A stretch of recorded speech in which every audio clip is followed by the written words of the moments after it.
नमस्कार साथियों, मंजिल सीरीज में आपका फिर से स्वागत करता हूं। आप लोगों के कमेंट के अनुसार पी ब्लॉक पर यह वीडियो बनाया जा रहा है। मंजिल सीरीज में अब तक टोटल 30 वीडियो हो गया है। अगर कोई भी बच्चा जो कि 2023 को टारगेट कर रहा है, इस 30 वीडियो को अगर देख लेता है तो फिजिक्स और केमिस्ट्री में उसके एक्सट्रीमली 25 से 30 नंबर बढ़ जाएंगे। उसके प्रिपरेशन के अनुसार ज़्यादा भी हो सकता है, क्योंकि इसमें ऐसे ऐसे टॉपिक डाले गए हैं जो कि एग्ज़ाम से रिलेटेड होता है। जो भी इसमें टॉपिक्स डाले गए हैं उससे एग्ज़ाम में सवाल पूछता है। तो यह वीडियो पी ब्लॉक में बेसिकली ऑक्सो एसिड पर बनाया जा रहा है। जितने भी ऑक्सो एसिड होते हैं, फॉस्फोरस का, सल्फर का, क्लोरीन का, सब आपको बता दिया जाएगा। नाम के साथ उसका स्ट्रक्चर भी बताया जाएगा, उसका फॉर्मूला भी बताया जाएगा और तरीका भी बताया जाएगा। साथ ही साथ उसका हाइब्रिडाइजेशन भी बताया जाएगा कि क्या होता है, स्ट्रक्चर भी बताया जाएगा।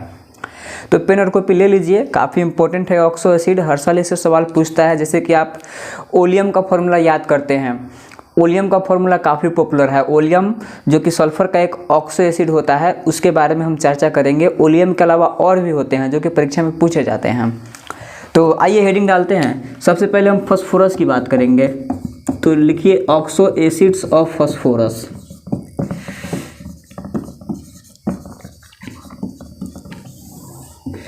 फॉस्फोरस का ऑक्सो एसिड, देखिए सबसे पहले H3PO4 की बात होगी।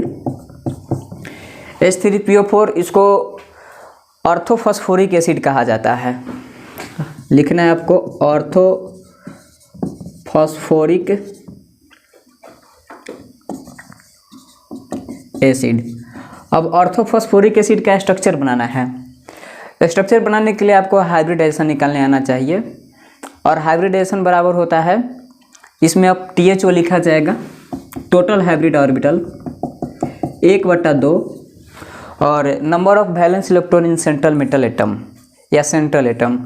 तो फॉस्फोरस यहाँ पर सेंट्रल एटम है, इसके पास वैलेंस इलेक्ट्रॉन होते हैं 5, plus number of monovalent atom, तो हाइड्रोजन है जिसकी संख्या है 3, तो 5 3 8/2 4, यानी कि यहाँ पर फास्फोरस का हाइब्रिडाइजेशन हो जाएगा sp3। इसी तरीके से आप निकालिएगा।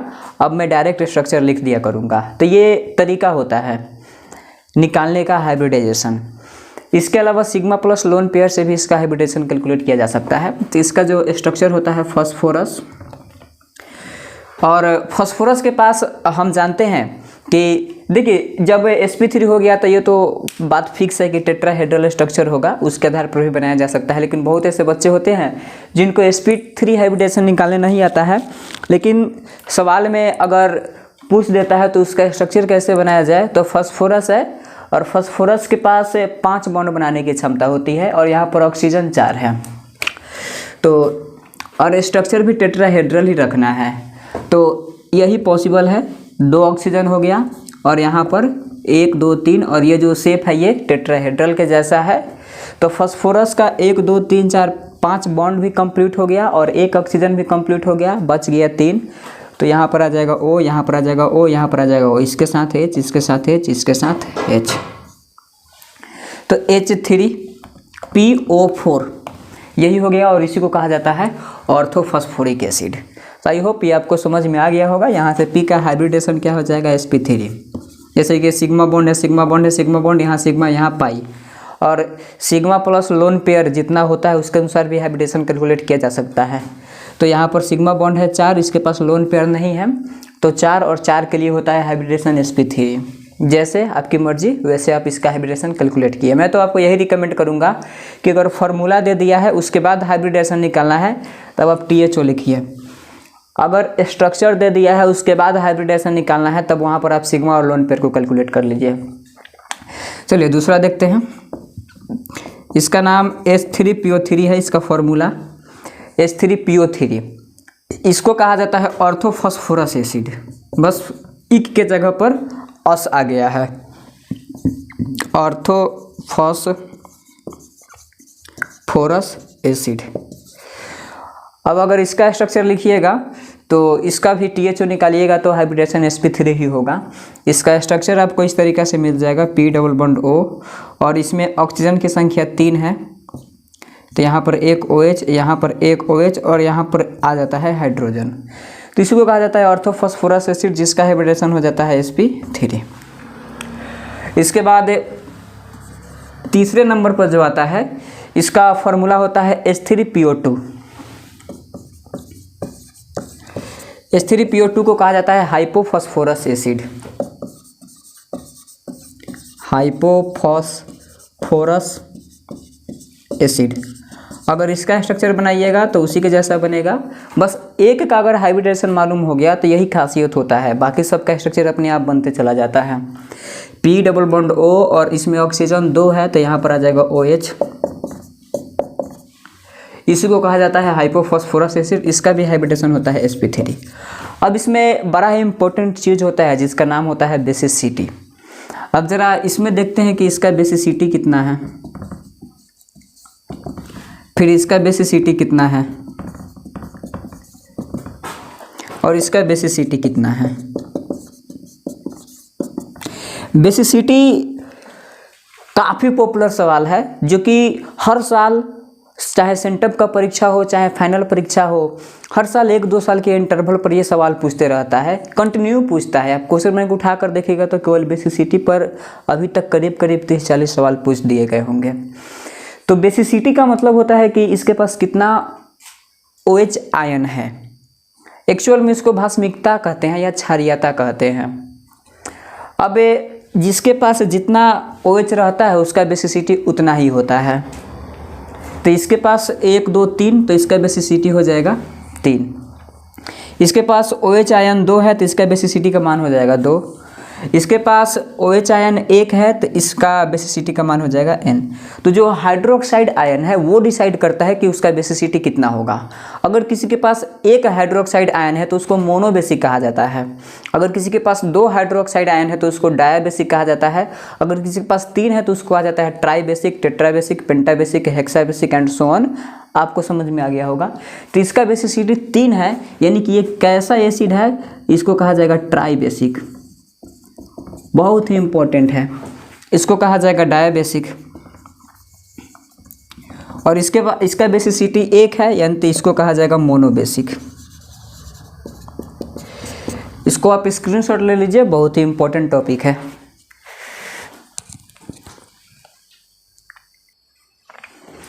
चलिए अब अगले प्रकार के देखते हैं ऑक्सो एसिड ऑफ फास्फोरस, जो कि काफ़ी इंपॉर्टेंट होगा और उसका स्ट्रक्चर काफ़ी भयानक होता है, जल्दी से याद नहीं हो पाता है, लेकिन आप एक बार इस वीडियो को देख लीजिए, स्ट्रक्चर याद हो जाएगा। नाम है इसका, पहले लिख लेते हैं मॉलिक्यूलर फार्मूला H4P2O7।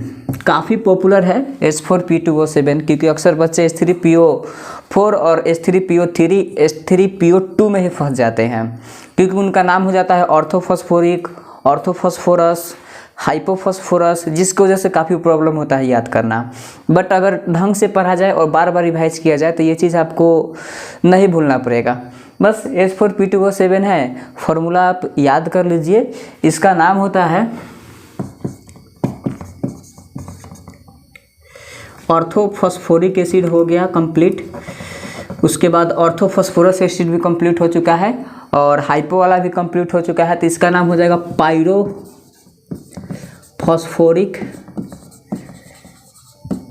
एसिड। नाम काफ़ी पॉपुलर है, पायरोफॉस्फोरिक एसिड। अब पायरोफॉस्फोरिक एसिड का स्ट्रक्चर कैसे बनाया जाए, इस चीज़ के बारे में समझना है।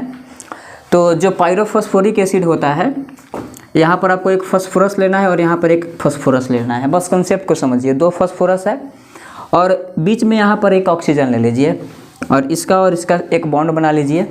उसके बाद double bond O, double bond O। अब बच गया फास्फोरस का 2 बॉन्ड, तो यहाँ पर लगा दीजिए हाइड्रोक्सी, यहाँ पर लगा दीजिए हाइड्रोक्सी, यहाँ पर OH और यहाँ पर OH। अब ज़रा देखिए कि हो रहा है कि नहीं। H4 1 2 3 4, H4 कंप्लीट हो चुका है। P2 oxygen 7 1 2 3 4 5 6 7। तो यही स्ट्रक्चर होता है पायरोफॉस्फोरिक एसिड का, जो कि काफ़ी इंपॉर्टेंट है। दरअसल अगर आप इसको रटने बैठिएगा तो रटना आपसे याद नहीं हो पाएगा। इसके पीछे का जो टेक्निक है उसको समझिए और इस स्ट्रक्चर को कैसे बनाया गया है, अगर आप इस पर कंट्रोल कर लेते हैं तो पूरा का पूरा फार्मूला याद हो जाएगा। अब इसमें OH OH OH OH। अगर इसका बेसिसिटी देखा जाए तो बेसिसिटी हो जाएगा 4। बेसिसिटी 4 क्यों हो जाएगा मैंने आपको बता रखा है। इसमें जितना हाइड्रोक्सिल आयन होते हैं उसी को कहा जाता है इसका बेसिसिटी या हाइड्रोक्साइड आयन। तो अगर इसका बेसिसिटी 4 है तो इसको कहा जाएगा टेट्रा बेसिक। काफ़ी इंपॉर्टेंट है, इसका भी स्क्रीनशॉट ले लीजिए।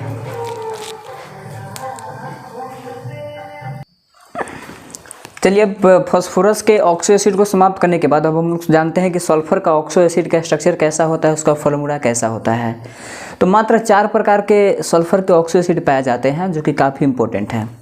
अब आपको हेडिंग डालना है oxo acid of sulphur, oxo acids of sulphur. अब जहाँ पर ऑक्सो एसिड ऑफ सल्फर की बात आती है वहाँ पर आप सभी लोगों को पता होगा किंग ऑफ केमिकल्स H2SO4 जरूर आएगा, रसायनों का राजा सल्फ्यूरिक एसिड। सबसे पहले उसी की बात कर लेते हैं, H2SO4 नाम हो जाएगा सल्फ्यूरिक एसिड। अब इसका स्ट्रक्चर बना लीजिए, हाइब्रिडेशन निकालिएगा तो यहाँ पर 1/2 और सल्फर इसमें है वैलेंस इलेक्ट्रॉन, इसके पास सल्फर इसमें है सेंट्रल एटम और इसका वैलेंस इलेक्ट्रॉन हो जाएगा 6 और इसके पास मोनोवैलेंट एटम है 2, तो 6 + 2 8 और पहले से बट्टा में 2 है तो 4 और 4 पर हाइब्रिडेशन हो जाएगा sp3। sp3 पर इसका स्ट्रक्चर होता है टेट्राहेड्रल। तो डायरेक्ट मैं बना दे रहा हूँ यहाँ पर H2SO4 का स्ट्रक्चर कंप्लीट।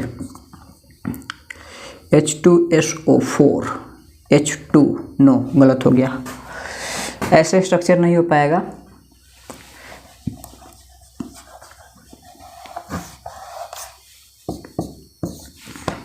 H2SO4 ठीक, क्योंकि सल्फर 6 बॉन्ड बनाता है, 2 2 4 5 6, तो इस तरीके से बनाए जाते हैं H2SO4 का स्ट्रक्चर। हाइब्रिडेशन इसका हो जाएगा sp3। अगर इसका बेसिसिटी देखा जाए तो 1 और 2, इसमें 2 हाइड्रोक्साइड आयन है इसलिए इसका बेसिसिटी हो जाएगा 2 और इसका बेसिसिटी 2 है यानी कि इसको कहा जाएगा डायबेसिक। काफ़ी पॉपुलर सवाल है, इंपॉर्टेंट सवाल है। आप इसको या तो आप टेक्निक से समझिए, नहीं तो अगर ज़रूरत हो तो आप रट लीजिए, क्योंकि परीक्षा के समय रटने के अलावा और कोई दूसरा उपाय नहीं है। दूसरा H3PO3, इसको कहा जाता है सल्फ्यूरस एसिड।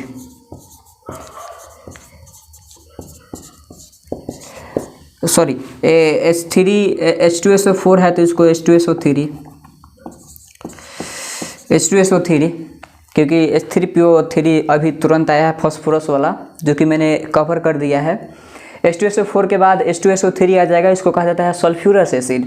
बस इसमें एक ऑक्सीजन कम हो गया है तो A से डबल बॉन्ड O यहाँ पर आ जाएगा OH और यहाँ पर आ जाएगा H, H2SO3 ठीक है। इसको कहा जाता है सल्फ्यूरिक एसिड। इसके पास एक हाइड्रोक्साइड आयन है तो इसका बेसिसिटी हो जाएगा 1, यानी ये कैसा बेसिक है तो इसको कहा जाएगा मोनोबेसिक। अब अगर आप रटने लगिएगा मोनोबेसिक डायाबेसिक तो कुछ में ठीक है, H2SO4 को आप याद कर लीजिएगा कि हाँ डायाबेसिक होता है क्योंकि ये पॉपुलर एसिड है, इसका यूज हर जगह होता है और बार बार केमिस्ट्री में आता ही रहता है। बाकी सब जो है उसको टेक्निक से ही समझना पड़ेगा, तो ज़्यादा से ज़्यादा आप कोशिश कीजिए कि टेक्निक को समझें। अगर जो पॉपुलर है उसका अगर बेसिसिटी रट लेते हैं तो चलेगा, बाकी टेक्निक को सीखने की कोशिश कीजिए। चलिए अब जो तीसरा होगा इसका फार्मूला है H2H2O7, बहुत ही इम्पोर्टेंट। 2021 का फाइनल परीक्षा में 1 नंबर में सवाल पूछा गया है कि H2H2O7 को क्या कहा जाता है। इसका तो पहले जो पॉपुलर नाम है उसको लिखा जाएगा ओलियम। आप सभी लोगों को मालूम होगा कि ओलियम का फॉर्मूला H2H2O7 होता है। इसका केमिकल नेम जो कि H2P2O7 के मैच कर रहा है, तो अगर H2P2O7 था तो उसका नाम हमने लिखा है पायरो, तो इसका भी नाम हो जाएगा पायरो। उसके बाद उसका नाम था फास्फोरस, तो इसका नाम हो जाएगा सल्फ्यूरस।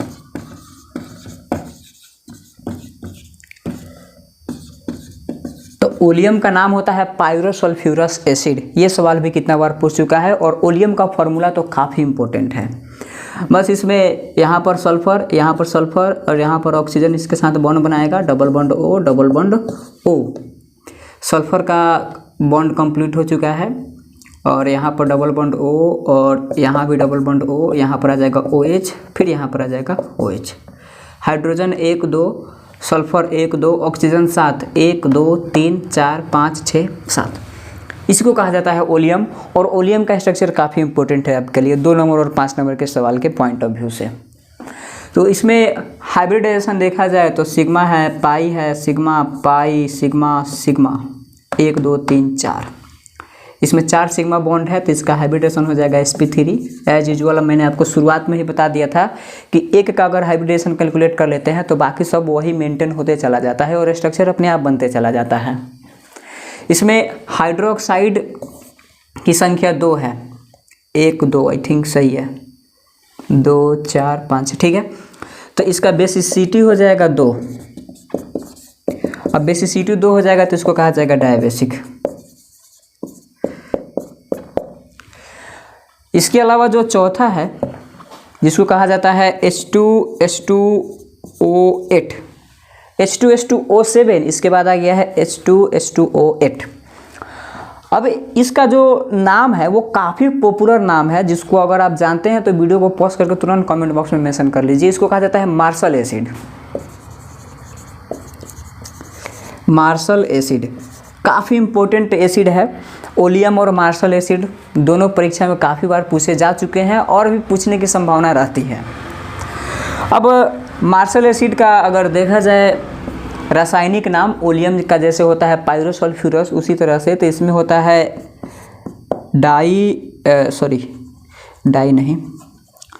परऑक्सो डाईसल्फ्यूरस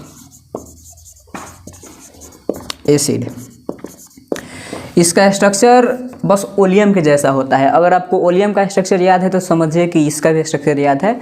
इस ऑक्सीजन को एक और ऑक्सीजन से जोड़कर प्रॉक्सी लिंक बना लीजिए। तो यहाँ पर हो जाएगा सल्फर, यहाँ भी सल्फर और बीच में आ जाएगा एक ऑक्सीजन और इसके साथ एक और ऑक्सीजन आएगा जो कि एक दूसरे के साथ परऑक्साइड बॉन्ड बनाया है। अब जानते हैं कि जहाँ पर -1 चार्ज होता है उसको कहा जाता है परऑक्साइड, जहाँ पर -2 होता है उसको कहा जाता है ऑक्साइड, और जिस ऑक्सीजन पर -1/2 चार्ज होता है उसको कहा जाता है सुपर ऑक्साइड।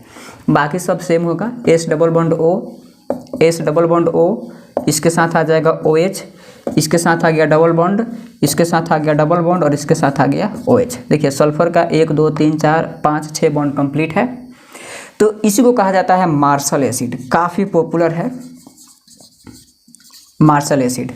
इसमें अगर हाइड्रोक्साइड आयन देखा जाए तो इसकी संख्या 2 है, यानी कि इसका बेसिसिटी हो जाएगा 2, बेसिसिटी बराबर 2। अगर इसका बेसिसिटी 2 है तो इसको कहा जाएगा डायबेसिक।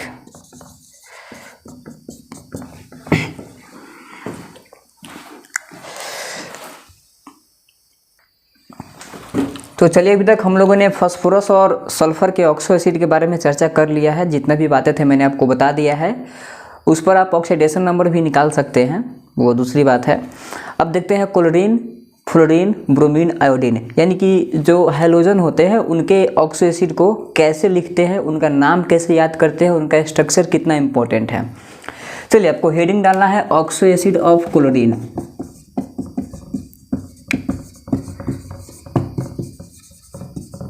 अगर मैं यहाँ पर क्लोरीन लिख दिया तो साथ साथ आपको फ्लोरीन, आयोडीन और ब्रोमीन वाला भी कवर हो जाएगा, पूरा हैलोजन कवर हो जाएगा। सबसे पहला है HClO, इसके बाद आता है HClO2, तब आएगा HClO3, तब आएगा HClO4।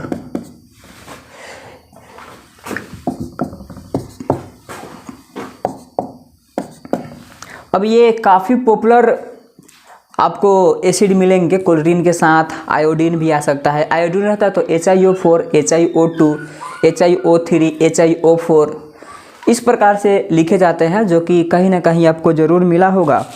तो अगर इसका नाम लिखना है तो उसके लिए बस एक टेक्निक को समझ लीजिए। अगर क्लोरीन वाला आप याद कर लेते हैं तो उसके साथ साथ आपको आयोडीन वाला भी याद हो जाएगा। इसको कहा जाता है हाइपोक्लोरस एसिड। इसको केवल कहा जाएगा क्लोरस एसिड, और इसको कहा जाता है क्लोरिक एसिड। इसका नाम है परक्लोरिक एसिड। अगर इसका एसिडिटी का स्टेबिलिटी देखा जाए तो जिसका ऑक्सीडेशन नंबर ज़्यादा होता है उसी का स्टेबिलिटी ज़्यादा होता है, यानी कि कौन अच्छा एसिड होगा। तो पहले हम कैलकुलेट कर लेते हैं कि ऑक्सीडेशन नंबर कितना होगा। देखिए इसमें जो क्लोरीन होगा इसका ऑक्सीडेशन नंबर होता है +1, फिर इसका हो जाएगा +3, इसका हो जाएगा +5 और इसका होता है +7। यानी कि यहाँ पर जो क्लोरीन है ये अपने मैक्सिमम ऑक्सीडेशन स्टेट में है। और आप देख रहे हैं कि जितने भी ऑक्सो एसिड है उनमें मात्र 2 का अंतर है। इसी प्रकार से अगर सल्फर का भी देखा जाए, फास्फोरस का भी देखा जाए, तो सब में ऑक्सो एसिड्स में मात्र +2 का अंतर होता है। इस प्रॉपर्टीज को कहा जाता है इनर्ट पेयर ऑफ इफेक्ट। ये जो चार्ज का अंतर हुआ है +2, ये किसके कारण हुआ है? Due to inert pair of effect. Inert pair effect में क्या होता है कि p ऑर्बिटल या d ऑर्बिटल का जो खाली ऑर्बिटल होता है, वो खाली ऑर्बिटल में जो रिएक्शंस होता है वो कुछ डिफरेंस आ जाता है, जिसके वजह से एक दूसरा प्रकार का प्रभाव आ जाता है उस प्रकार के यौगिक में। उसी को कहा जाता है इनर्ट पेयर ऑफ इफेक्ट। बाकी अगर समय रहता तो मैं पूरा डिटेल में बता देता, बट इतना याद रखिए। और अलग से आपको इनर्ट पेयर इफेक्ट के बारे में और कुछ खोजने की ज़रूरत नहीं है। एसिडिटी स्टेबिलिटी, तो इसका सबसे ज़्यादा है तो HClO4, तब हो जाएगा HClO3, उसके बाद हो जाएगा HClO2 और तब हो जाएगा HClO। और फिर अगर आप स्ट्रक्चर बनाना चाहते हैं तो आप, खैर इसमें तो मैं आपको कहूँगा कि no structure, no required to structure, no required to structure नहीं पूछेगा आपसे परीक्षा में। 100% परीक्षा में आपसे नहीं पूछा जाएगा। बस आप इतना याद रख लीजिए। अगर आप इतना याद रख लेते हैं तो पूरा का पूरा क्लोरीन, आयोडीन, ब्रोमीन, फ्लोरीन सब कवर अप हो जाएगा। देखिए एक बड़ा ही इम्पोर्टेंट नाम है HiO4। इसको पर आयोडिक एसिड कहा जाएगा। लिखाता है पीरियोडिक। अगर मैथ्स का क्लास चलता तब वहाँ पर इसको कहा जाता है पीरियोडिक, लेकिन केमिस्ट्री का क्लास है इसलिए इसको कहा जाएगा पर आयोडिक। थोड़ा सा इंटरेस्टिंग है, काफ़ी इंटरेस्टिंग। पीरियोडिक पर आयोडिक कितना अंतर आ जा रहा है। वही अगर मैथ्स का क्लास चलता तो इसको कहा जाता है पीरियोडिक, या वही अगर हम पीरियोडिक टेबल पढ़ रहे होते तब इसको हम बोलते पीरियोडिक। लेकिन पी ब्लॉक में हम क्लोरीन का या आयोडीन का ऑक्सो एसिड पढ़ रहे हैं तो इसको कहा जा रहा है पर आयोडिक। इस तरीके के काफ़ी टॉपिक्स आते हैं। तो मैं आपसे उम्मीद करूंगा कि आपको ऑक्सो एसिड समझ में आ गया होगा। और ऑक्सो एसिड के साथ साथ यहाँ पर इसका बेसिसिटी आप खुद से निकाल लीजिएगा। अगर आप बेसिसिटी निकालेंगे तो उसके लिए आपको हाइब्रिडाइजेशन और स्ट्रक्चर चाहिए। अगर डायरेक्ट याद रखते हैं तो ठीक, वरना आप बेसिसिटी निकाल लीजिएगा। ये आपका होमवर्क होगा। मिलते हैं नेक्स्ट वीडियो में नए जोश और जुनून के साथ। आपको जिस भी टॉपिक पर चाहिए आप कमेंट में अपना ओपिनियन मेंशन कीजिएगा। तब तक ऑल द बेस्ट।